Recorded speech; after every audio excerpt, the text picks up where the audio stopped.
अस्सलामुअलैकुम। Welcome to my channel Urdu centres voice. तमाम video updates के लिए उर्दू सेंटर्स वॉइस को सब्सक्राइब करके बेल नोटिफिकेशन ऑन करें।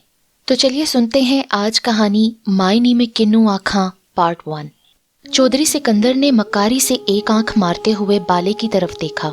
माल ठीक नहीं, फर्स्ट क्लास है बाले, तुम्हें तुम्हारा हिस्सा मिलता रहेगा, बस कभी कभार हमारा भी मुंह मीठा करवा दिया करो। चौधरी सिकंदर के चेहरे पर दुनिया भर की खबासत और लहजे में छुपी कमीनगी बाले से छुपी न थी, मगर बाले के लिए यही काफ़ी था कि बरसों से चौधरी के पास रहन रखी चंद भेगे ज़मीन अब वो बाले को ना सिर्फ देने को तैयार था, बल्कि इस बार उसकी फसलों की कटाई का आधा हिस्सा भी चौधरी ने माफ़ कर दिया था। जो काम बरसों से उसका बाप और दादा न करवा सके, वो बाले ने अपनी खिदमत पेश करते चुटकियों में करवा लिया था। चौधरी जी, उसने हाथ बांधे, आप बिल्कुल बेफिक्र रहें जी। जब भी घर के मुर्ग मुसल्लम से दिल उचाट हो जाए तो बाहर की दाल से हाथ साफ करने के लिए एक बार बाले को जरूर याद कर लिया करें जी। बाला तन मन से हाजिर होगा। बाले ने बेगैरती के तमाम रिकॉर्ड तोड़ते हाथ बांध के उसे यकीन दिलाया। गैरत गई तेल लेने। अच्छा चल जा, अब ज्यादा मस्के ना लगा। चौधरी ने ठट्टा लगाया। ना जी ना, आप जानते हो चौधरी जी, बाला जुबान का बड़ा पक्का है जी। आप खुद बताओ, जो कभी आपकी बात टाली हो। बाला मिनमिनाया। ओए ठीक है, ना मर, जानता हूँ तू कितना जुबान का पक्का और गैरत वाला है। चौधरी हंसा, जिसमें बाले की खसियानी हंसी भी शामिल थी। ओ सुन बाले, चौधरी ने फौरन पैंतरा बदलते हुए शहादत की उंगली उसकी तरफ की। इस बात का किसी को पता न चले, जानते हो ना फिर इसका अंजाम क्या होगा। चौधरी ने मूंछों को नए सिरे से बल देते मोटी लाल अंगारा आंखों से उसे घूरा। ना जी ना चौधरी जी, कैसी दिल जलाने की बात की है। बाला आपकी इज्जत को जब बट्टा लगाए, अल्लाह करे बाला उसी दिन मर जाए। बाले ने फराख दिली से अपनी कुर्बानी पेश की। ओए ठीक है बाले, चल जा, अब दफा हो। बहुत दिनों बाद सुकून मिला है आज, अब आराम करने देगा कि यूं ही बक बक करते जाएगा। उसने बाले को बाहर जाने का इशारा किया और बाला घबराहट में दरबारी सलाम करता उल्टे कदमों बाहर निकलता चला गया। चौधरी की नाराजगी वो कैसे मोल लेता। सुबह की सफेदी नमूदार होने में अभी कुछ वक्त दरकार था। बाहर गठड़ी की सूरत में बैठी पायल अपनी इज्जत का मातम कर रही थी। चल अब उठ भी जा कि यहीं बैठी पिछलों का सोग मनाती रहेगी। उसने पायल को ठोकर लगाते जहरीली नजरों से देखा। पायल ने सहम कर दुपट्टे के पल्लू से अपने आंसू रगड़ के साफ किए और सर्द आंखों से उसे देखा और उठ खड़ी हुई। उसके चेहरे पर दुख, दर्द, तकलीफ के आसार कम, बेहिसी के ज्यादा थे। उसने बाले की तरफ नफरत और हकारत से देखा। दिल चाहा कि उसका मुंह नोच ले, उसके टुकड़े टुकड़े करके कुत्तों को खिला दे, फिर खुद को खत्म कर ले, मगर वो सिर्फ सोच सकती थी, कर नहीं सकती थी। वो जान चुकी थी कि बाले की मर्दानगी पर किसी किस्म का कोई असर ना होगा। जो कमीनगी उसके अंदर रच बस गई है, वो उसे कभी ना निकाल पाएगी। वो रोती से सकती अपने नाम नेहाद शोहर बाले के पीछे सर झुकाए अपनी इज्जत का मातम किए चल दी। अब इसके सिवा कोई चारा न था कि वो उसकी बात माने। घर में दाखिल होते ही परली नजर 6 महीने के बेटे पर पड़ी, जो उसके दुख दर्द से अनजान गहरी मीठी नींद सो रहा था। दर्द जीदा नजरों से एक माँ अपने बेटे को देखती शर्मिंदगी के बोझ तले दबी माउफ दिमाग से जमीन पर बैठती चली गई। अपनी किस्मत को कोसती या बाले की बेगैरती को वो समझ के भी ना समझ पा रही थी, और बाला उसका कागजी शोहर पुरसुकून और मुतमईन अंदाज में साथ पड़ी रंगीन पायों वाली चरपाई पर लापरवाही से लेट गया। आज उसकी आंखों में बरसों से खोई मन चाही मुराद मिल जाने की खुशी छलक रही थी। चंद पल वो छत की तरफ देखता रहा, फिर ठंडी और मुतमईन सांस लेता दुनिया और माफिया से बेखबर हो गया। जबकि दूसरे कमरे में बेचैनी से हाथ मलती पायल की बड़ी बहन सुबह होने का इंतजार करने लगी। रोजमर्रा की तरह वो छत पर बैठी नजर आई तो उठते कदम खुद ब खुद बालकोनी पर ठहर से गए। वो अपने मखसूस अंदाज में बैठी किसी गहरी सोच में थी। करीब ही उसकी उम्र की 3-4 लड़कियां खुशगपियां करते किस्से कहानियों में मगन जिंदगी की रानाइयों से खुशबू चुरा रही थीं, मगर वो सबसे बेनियाज अपनी दुनिया अलग बसाई हुई थी। अजब लड़की थी। सरे शाम ही छत पर बिछी चारपाई पर बैठ जाती और अपने मखसूस वक्त पर उठकर नीचे चली जाती। उसकी तरफ बार बार देखने की वजह शायद उसकी तवील खामोशी और वो उदासी थी जो दूर से ही महसूस की जा सकती थी। मैं खुद समझ ना पा रहा था कि क्यों मेरा दिल उसकी तरफ लपकता है। उस मोहल्ले में शिफ्ट हुए अभी हमें ज्यादा अरसा ना हुआ था। 2 माह कबल ही अब्बू जी ने ये घर खरीदा था। महकमे ज़राअत में वो अच्छे ओहदे पर फाइज थे, लेकिन रिटायरमेंट के बाद जितनी रकम मिली उसे गनीमत जानते हुए उन्होंने इस सफ़ेद पोश इलाके में घर ले लिया। यूं कह लें रिज़्क़ हलाल की कमाई से लिया क्या, ये घर हमारी कुल कायनात था। 6 महीने से ज्यादा अरसा हो चुका था। मैं एमए की डिग्री लिए नौकरी की तलाश में सरगर्दा था, मगर अभी तक इस तगोदो का कोई खातिर ख्वाह नतीजा न निकल सका। बहनें दोनों अभी कॉलेज में थीं। अब मेरी बारी थी कि अब्बू का हाथ बटाऊं और उनका बोझ हल्का करूं। इस मोहल्ले में सवाए 2-3 घरों के अभी हमारी ज्यादा सलाम दुआ भी न हुई थी। अम्मी से ही 2-3 घरों के बारे में मालूमात मिल सकी, जिसमें सरे फहरिस्त सामने वाला घर था, जो 2 भाइयों फ़हीम और नदीम की मलकियत था। नदीम छोटा था जबकि फ़हीम बड़ा भाई। दोनों अपनी अपनी फैमिलियों के साथ रिहाइश पजीर थे। फ़हीम की बीवी अरसे दराज से दुनिया से मुंह मोड़ चुकी थी। उसके बच्चों की देखभाल उनकी चाची समीना के ज़िम्मे थी। यूँ समझ लें कि समीना आंटी ने खुद इंसानी हमदर्दी के तहत उन बच्चों की जिम्मेदारी अपने सर ले ली, क्योंकि उन बच्चों से उनका दोहरा रिश्ता था। खाला भी थीं और चाची भी। वो उन्हें अपने बच्चों की तरह चाहती। मैं अपनी अम्मी की आवाज़ पर चौंका, मुंतशिर ख्यालात को समेटता पीछे मुड़ा और उसे देखता नीचे की तरफ लपका। वो वैसे ही बैठी थी। कासिम बेटा देखो, ज़रा शाम होने को है, ये दूध वाला अभी तक नहीं आया। गाजरों की खीर बनानी है, अब तो आधी गाजरें भी कद्दूकश हो गईं। अम्मी फिक्रमंदी से बोली। आ जाएगा अम्मी, फिक्र क्यों करती हैं? मैंने एक गाजर उठा के मुंह में डाली। कुछ देर और देख लेते हैं, ना आया तो मैं बाजार से दूध ले आऊँगा। मैंने उन्हें तसल्ली देकर मुतमिन करना चाहा।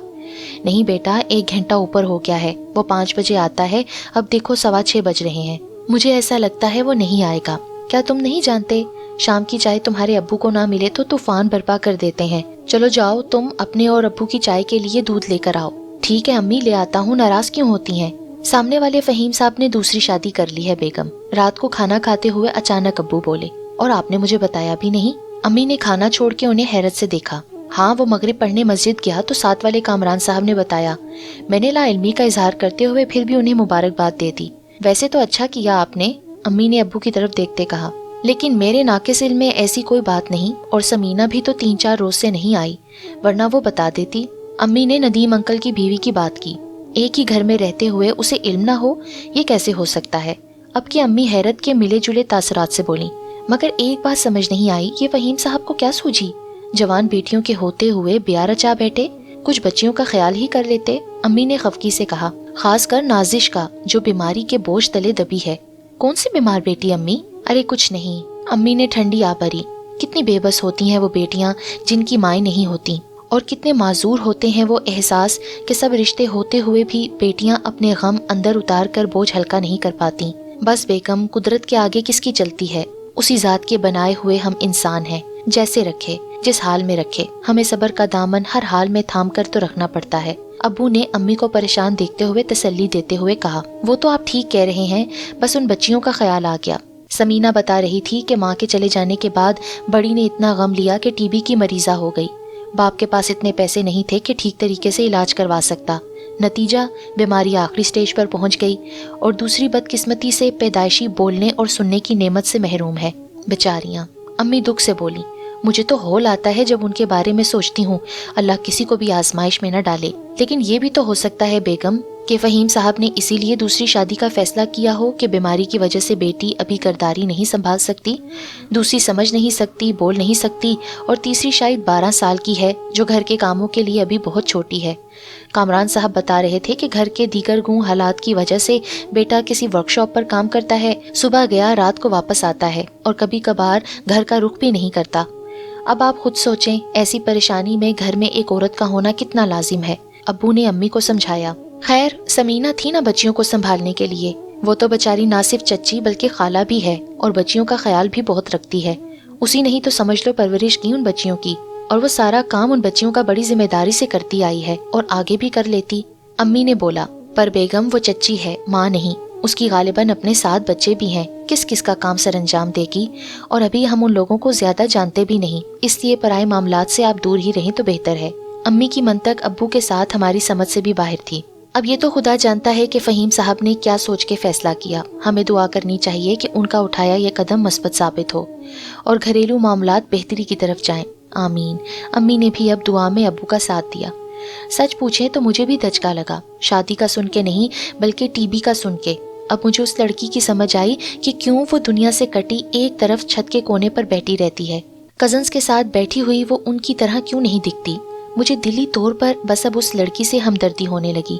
जॉब के सिलसिले में 2-3 जगह से लेटर आ चुके थे। सोचा कि बाइक ठीक करवा लूं तो कल निकल जाऊंगा, मगर वक्त की कमी के बाइस ना करवा सका। ना चाहते हुए भी अपने दोस्त से एक दिन मोटरसाइकिल मांगी कि आने जाने में कोई दिक्कत ना हो। उसने भी फराक दिली का मुजाहरा करते हुए सारे दिन के लिए मुझे बाइक अनायत कर दी। जूस बनाने वाली फैक्ट्री में मैनेजर की सीट खाली थी तो उन्होंने मुझे वो सीट अनायत कर दी। मैं खुशी खुशी मिठाई का डब्बा लिए घर पहुंचा कि उन्हें खुशखबरी सुनाऊं। घर में दाखिल होते ही सामने निगाह समीना आंटी पर पड़ी और उनसे फिसलती हुई साथ बैठी नाजिश पर। उसे देखकर मेरा दिल जोर से धड़का। आज पहली बार उसे इतने करीब से देखने का मौका मिला। वो हकीकत में ही बहुत खूबसूरत थी। वो अपने पहने हुए कपड़ों में बेहद ही खूबसूरत लग रही थी।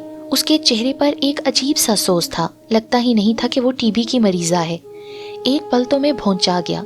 दिल चाहा उनके पास ही बैठ जाऊं, लेकिन हम मतवसत घरानों में ये बात अभी भी मायूब समझी जाती है। सो दिल को समझाकर उन्हें सलाम करता मैं अपने कमरे की तरफ चल दिया।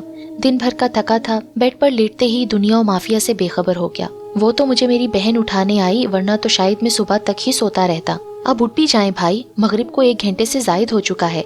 कब से अम्मी अब्बू खाने पर आपका इंतजार कर रहे हैं।